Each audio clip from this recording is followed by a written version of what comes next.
Hey there and welcome back. In today's tip, I want to share some lessons learned from professional surfing. Back in the glory days, I competed on the, internationally for 7 years, and that was kind of my role in life. And a couple of years, obviously, lots of years domestically prior to that as I was growing up. And there's lots of mental challenges in competition as there is in business. So business is like a competition every single day, a lot of the time to keep yourself motivated. And what becomes very clear from the professional surfing, look, even in the office here, I got a surfboard here, is a bit of a prop, just so happens I was lying around. But what happens in professional surfing and in competitive sports like that is it amplifies everything into a really condensed period of time.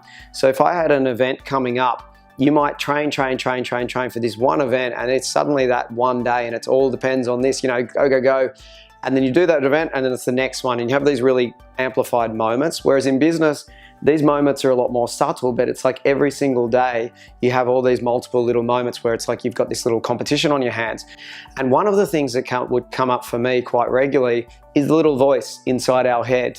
We might all be a little bit crazy or whatever it is, but there's this little voice in there that sometimes I like to say it's like a little bit of a, insert swear word here, that messes with us. It's a little voice inside that's like, all right. And what happened just recently, I was at a surfing competition a couple of months ago, and I've competed all my life. Like I should be the most extremely experienced, or one of the most, people that should be completely comfortable competing. And I'm very confident to go into this it was a teams event. And I go just the moment's about to go into the heat, and probably for the 20 minutes right before I'm about to go in, and this little voice pops up inside my head saying, don't slip off, or don't be embarrassing, or don't put yourself out there too much. Recognizing that we all have it, I believe, at all levels of business, because we work with hundreds of different business owners, some that do amazing figures in their business, some that have small kind of micro businesses where the entire business might just be themselves.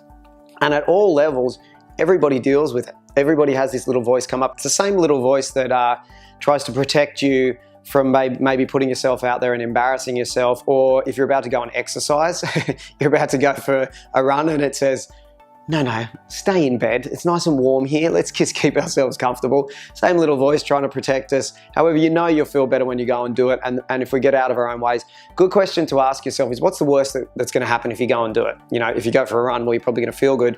Or if you're about to do something in business, like call someone who could be an important call for you to get yourself out there or make a sale, what's the worst that could happen? They might say no.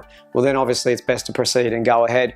A lot of the time, a good process and what I do is, if I speak to surfers that I'd help in recent years with competitions and things, I'd say, is it a real fear that's being brought up by the little voice, or is it something that's just being made up? So ask yourself that. If it's just an imaginary kind of fear, something could go wrong, it's not really going to hurt me, then proceed anyway. So that's our little tip for today. I would love to hear any thoughts or comments or insights or anything. If you are for future tips you'd like to hear from us, feel free to send through any questions, and we'll of course look after you.